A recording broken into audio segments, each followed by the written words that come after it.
Hello everyone, welcome to channel learn with ease. आज का topic है हमारा फाइनेंशियल स्टेटमेंट्स विद एडजस्टमेंट्स का, जिसमें हम सॉल्व करेंगे क्वेश्चन नंबर 21 को। और इस क्वेश्चन में आप सीखोगे कुछ इंपॉर्टेंट एडजस्टमेंट करना।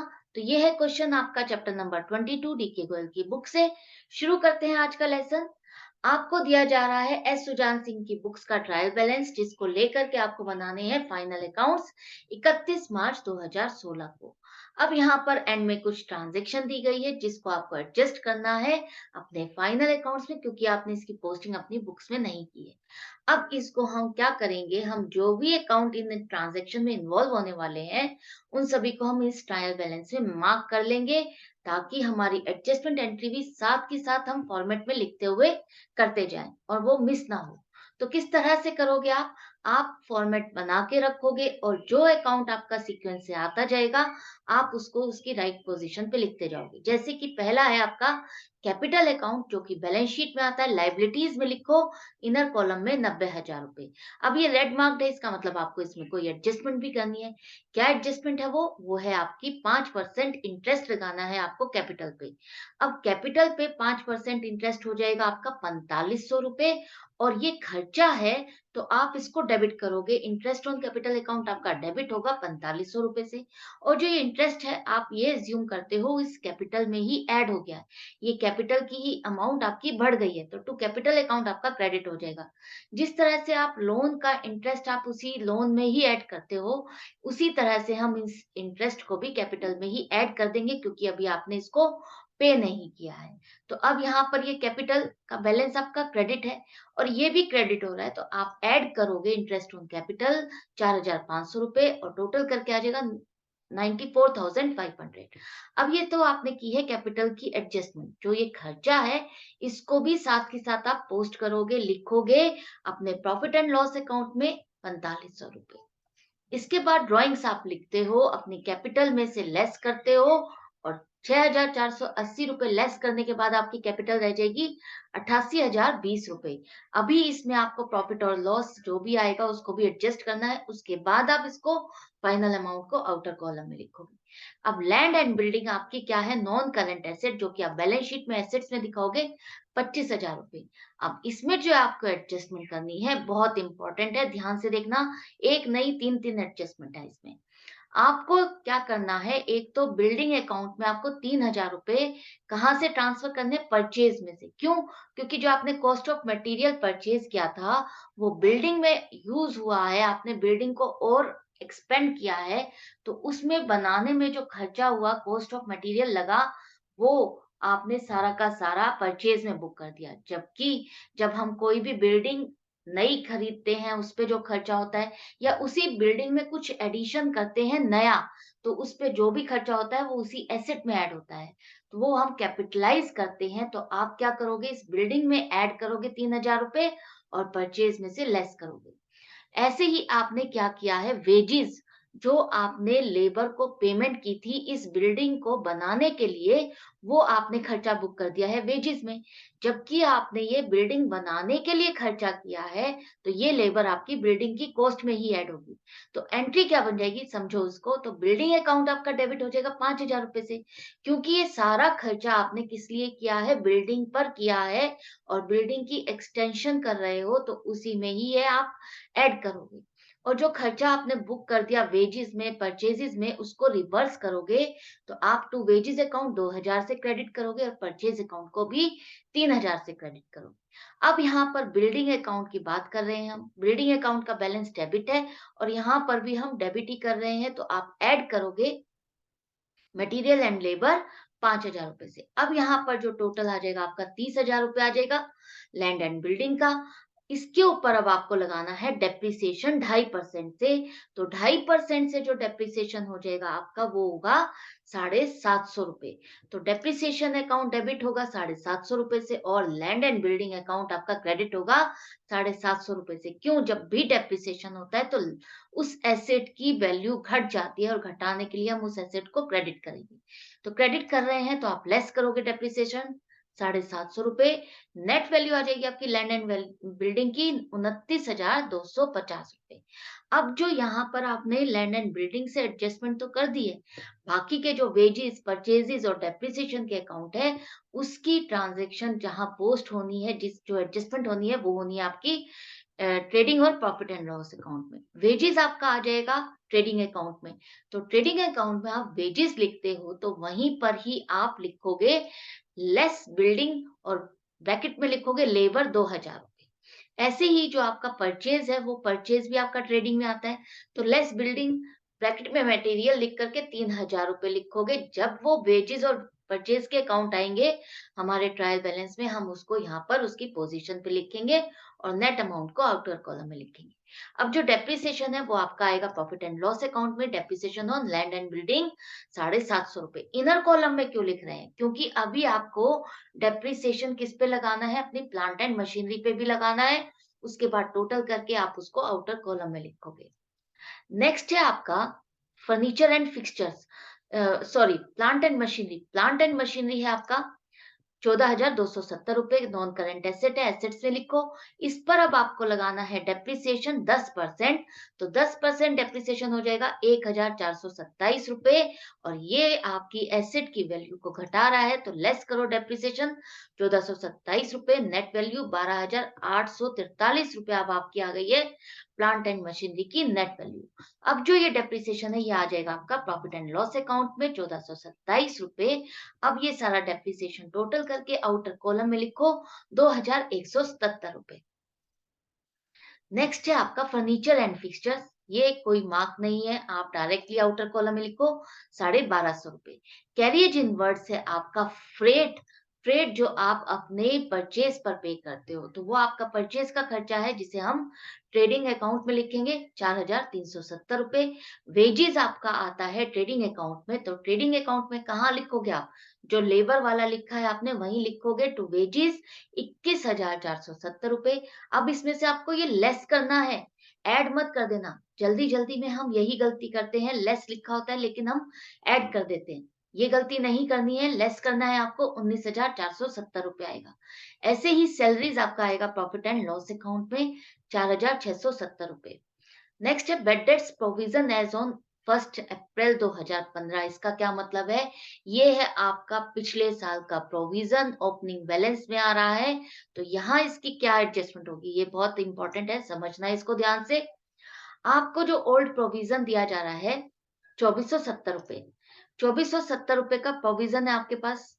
और इस साल वो क्या एडजस्टमेंट करने को कह रहा है? वो कह रहा है कि आपको बनाना है इस पर 5% का प्रोविजन। 5% का प्रोविजन बनाना है अपने डेटर्स पर।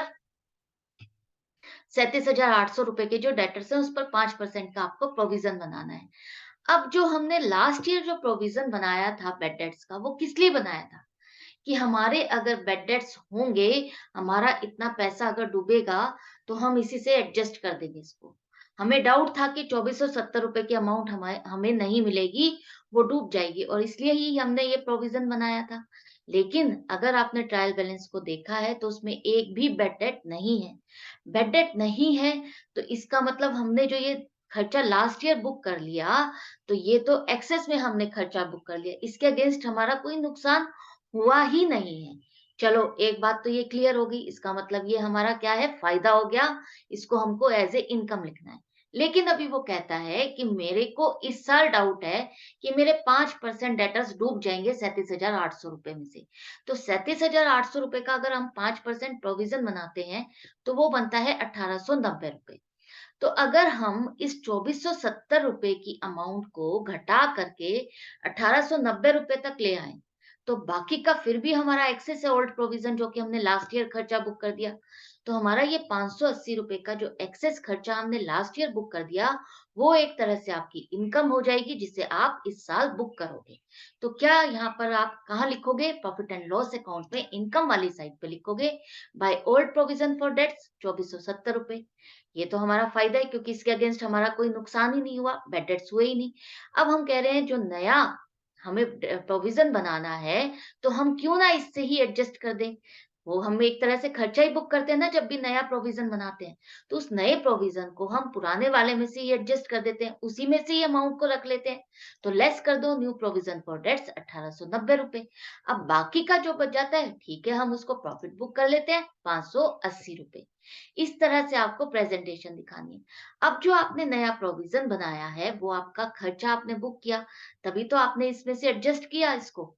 एडजस्ट कर दिया, वरना तो हम पूरी की पूरी इसको इनकम में बुक करते, इनकम शो करते, लेकिन हमने ये खर्चा भी बुक करना इस साल हमको फिर डाउट है। तो इसलिए हम प्रोविजन फॉर डेट्स अकाउंट को डेबिट करेंगे ₹1890 से, और ये आपने क्या किया है, डेटर्स में से ही अमाउंट को शिफ्ट किया है अपने इस प्रोविजन में। आपने पहले से ही एज्यूम किया है कि ये खर्चा होने वाला है, तो हम डेटर्स की अमाउंट को ही ₹1890 से घटाएंगे। तो ये जो आपका डेटर्स वाली अमाउंट है, अब इसकी एंट्री आपकी हो जाएगी less new provision for debts ₹1890 assets में लिखोगे, क्योंकि एसेट्स में ही आप डेटर्स को लिखते हो, डेटर्स में से ही लेस करते हो जो भी प्रोविजन आप करते हो। नेक्स्ट है आपका सेल्स। सेल्स आपका आएगा ट्रेडिंग अकाउंट में इनकम वाली साइड पे ₹91,230। सेल्स रिटर्न, सेल्स में से लेस करो ₹1760। नेट सेल्स आ जाएगी आउटर कॉलम में ₹89,470। अब है बैंक चार्जेस, जो कि आपका आएगा प्रॉफिट एंड लॉस अकाउंट में ₹140। कोल, गैस एंड वाटर, ये आपका फैक्ट्री का खर्चा है, जो कि आपका आएगा ट्रेडिंग अकाउंट में ₹720। रेट्स एंड टैक्सेस मार्क्ड है, तो अलर्ट हो जाओ कि आपको इसमें कुछ एडजस्टमेंट करनी है। क्या करनी है? पहले तो ये आपका है प्रॉफिट एंड लॉस अकाउंट में आने वाला खर्चा ₹840। अब ये कह रहा है जो ₹240 हैं रेट्स एंड टैक्सेस के, वो खर्चा है जो अभी एक्सपायर ही नहीं हुआ। मतलब कि इसकी वैलिडिटी अगले साल तक की है। आपने जो पेमेंट किए हुए हैं टैक्सेस या रेट्स जो भी पे किया हुआ है, उसकी वैलिडिटी अगले साल तक की है। तो जो अगले साल तक चलने वाला खर्चा है, वो आपका इस साल पे से रिलेट नहीं करता, और इस साल से रिलेट नहीं करता, तो हम उस खर्चे को डिडक्ट करते हैं, लेस करते हैं। वो हमारे लिए क्या हो जाता है, प्रीपेड एक्सपेंस होता है। तो आप लिखोगे प्रीपेड रेट्स एंड टैक्सेस ₹240 से डेबिट करोगे, एसेट है। और ये जो खर्चा है आपने एक्सेस में बुक करा हुआ है, इसलिए आप इसको क्रेडिट कर दोगे, तो वो लेस हो जाएगा आपका। Rates and taxes account credit करो ₹240 से, लेस करो 240 और ₹600 आउटर कॉलम में। अब जो ये एसेट है, इसको साथ के साथ बैलेंस शीट में लिखो, prepaid rates and taxes ₹240। Next है आपका डिस्काउंट। डिस्काउंट पढ़ते ही आप इसको एक्सपेंस में मत बुक करना, ध्यान से देखो, क्रेडिट का बैलेंस है, इसका मतलब आप इसको प्रॉफिट एंड लॉस अकाउंट में इनकम में लिखोगे ₹120। ये वो डिस्काउंट है जब आपको परचेज करते हुए सेलर को जब पेमेंट करते हो, तो वो आपको जो डिस्काउंट देता है वो आपके लिए फायदा होता है, और प्रॉफिट एंड लॉस अकाउंट में आएगा। इसके बाद है आपका परचेजेस। परचेजेस रेड मार्क्ड है, आपको इसमें एडजस्टमेंट करनी थी, जो कि हमने एडजस्टमेंट कर दी है। यही बिल्डिंग वाली एडजस्टमेंट हमको परचेज में से करनी थी। अब आपका परचेज आता है ट्रेडिंग अकाउंट में ₹42,160। परचेज रिटर्न भी आप परचेजेस में से ही लेस करोगे ₹8,460, और नेट परचेज जो आ जाएगी अब लेस करके ₹30,700 आउटर कॉलम में लिखोगे। बिल्स रिसीवेबल आपकी करंट एसेट है, करंट एसेट लिखो ₹1270। ट्रेड एक्सपेंसेस आपका आएगा प्रॉफिट एंड लॉस अकाउंट में ₹1990। सन्ड्री डेटर्स, सन्ड्री डेटर्स आपकी क्या है, करंट एसेट, और आपको कहाँ लिखना है, इस प्रोविजन के ऊपर लिखना है। इसमें से इस प्रोविजन को लेस करो। अब नेट जो आपके सन्ड्री डेटर्स है ₹35,910, ये आ जाएंगे आपके बैलेंस शीट में। इसके बाद सन्ड्री क्रेडिटर्स आपके हैं current liabilities ₹12,170। Stock, opening stock है, ये ओपनिंग स्टॉक आपका आएगा ट्रेडिंग अकाउंट में सबसे ऊपर ₹26,420। और ये मिसलेनियस रिसीट्स आपकी प्रॉफिट एंड लॉस अकाउंट में इनकम में आएगा। फायर इंश्योरेंस मार्क्ड है, कुछ एडजस्टमेंट भी करनी है। पहले लिखो ये खर्चा आपका आएगा प्रॉफिट एंड लॉस अकाउंट में ₹490, और एडजस्टमेंट क्या करनी है, इसमें से आपको ₹125 का जो खर्चा है वो घटाना पड़ेगा, क्योंकि वो इस साल से रिलेट नहीं करता। ये इसकी वैलिडिटी भी आपकी नेक्स्ट ईयर तक है, तो वैलिडिटी नेक्स्ट ईयर तक है, तो इसका मतलब क्या है, ये आपका एडवांस पेमेंट है, प्रीपेड का खर्चा है, तो प्रीपेड फायर इंश्योरेंस अकाउंट आप डेबिट करो 125 टू फायर इंश्योरेंस अकाउंट 125 रुपए। तो लेस कर दो प्रीपेड 125, नेट आ जाएगा 365 रुपए। और जो प्रीपेड का होता है खर्चा हमारा, वो एक तरह से आपकी एसेट है जिसे आप बैलेंस शीट में शो करोगे। प्रीपेड फायर इंश्योरेंस 125 रुपए। जितनी भी आप खर्चे इस साल से रिलेट नहीं करते लेकिन आपने पेमेंट कर दी है, तो आप उस खर्चे को अपने इस साल के खर्चे में से लेस कर दोगे और वो जो एसेट हो जाएगी आपकी एडवांस पेमेंट, वो आ जाएगी आपकी बैलेंस शीट में। नेक्स्ट है आपका कैश एट बैंक 13,000 रुपए। Cash in hand cash at cash in hand है आपका, सॉरी उल्टा लिख दिया मैंने। कैश एट बैंक है आपका 13,000 रुपए और कैश इन हैंड है आपका 850 रुपए। तो ये थोड़ी सी करेक्शन कर लेना। इसके बाद आपका रह जाता है स्टॉक। स्टॉक जो है क्लोजिंग स्टॉक आपका एसेट है, आप इसको लिखोगे 29,390 रुपए। ये क्लोजिंग स्टॉक आपका आएगा ट्रेडिंग अकाउंट में भी बाय क्लोजिंग स्टॉक 29,390 रुपए। अब आपने सारा डाटा फीड कर लिया है। अब बारी आ जाती है प्रॉफिट निकालने की, या लॉस आता है चेक करो आप। आपने सारी इनकम भी टोटल कर ली है, एक्सपेंस भी टोटल कर लिए हैं। तो इनकम ज्यादा है तो आपके पास क्या आ जाएगा, ग्रॉस प्रॉफिट आ जाएगा। ग्रॉस प्रॉफिट आप लिखो, gross profit transfer to P&L account 37,180 रुपए। एंड में टोटल लिख दो 1,18,860 रुपए। ये वाला जो ज्यादा टोटल होता है वही लिखोगे आप। और जो ये प्रॉफिट है आपकी इनकम है, और इनकम वाली साइड पे लिखो प्रॉफिट एंड लॉस अकाउंट में 37,180 रुपए। अब करो total net profit and loss account में भी आपके पास आ रहा है net profit. Net profit end में लिखोगे आप net profit transfer to capital account 23,938 रुपए। एंड में टोटल आ जाएगा दोनों साइड पर। अब जो ये प्रॉफिट है आपका, ये आपका ऐड होगा आपके कैपिटल में 23,938 रुपए और एंड में आ जाएगी आपकी कैपिटल 1,11,958 रुपए। अब करनी है टोटल आपको लाइबिलिटीज और एसेट्स की साइड का। तो यहाँ पर आपके दोनों साइड का टोटल मैच करता है तभी आपका क्वेश्चन करेक्ट होता है। हमारा मैच कर रहा है, हमारा क्वेश्चन करेक्ट हो गया है, तो इसका मतलब है आपके मार्क्स फुल है। आई होप ये क्वेश्चन अच्छा लगा होगा, कुछ ना कुछ आपने नया सीखा ही होगा। प्रैक्टिस करते रहना, जितनी प्रैक्टिस करोगे उतना ही आपकी आपके जो कॉन्सेप्ट से स्ट्रांग होते जाएंगे, उतनी ही आपकी स्पीड बढ़ती जाएगी। जितना जितना जैसे मैं सॉल्व कर रही हूँ उतना ही अगर आप मेरे साथ सॉल्व करोगे, आपकी डेफिनेटली स्पीड बढ़ेगी, प्रैक्टिस होती जाएगी। तो मेरे साथ प्रैक्टिस कंटिन्यू रखना। मैं मिलूंगी आपसे नेक्स्ट वीडियो में नेक्स्ट क्वेश्चन के साथ। चैनल को सब्सक्राइब करना बिल्कुल मत भूलो ताकि वीडियो डलने पर आपके पास जल्दी से जल्दी ये लेसन पहुंचे और आप प्रैक्टिस कर सको। अगर आप मुझसे ऑनलाइन क्लासेस चाहते हो तो मुझे व्हाट्सएप कर सकते हो 9212666015 पर। Goodbye and take care.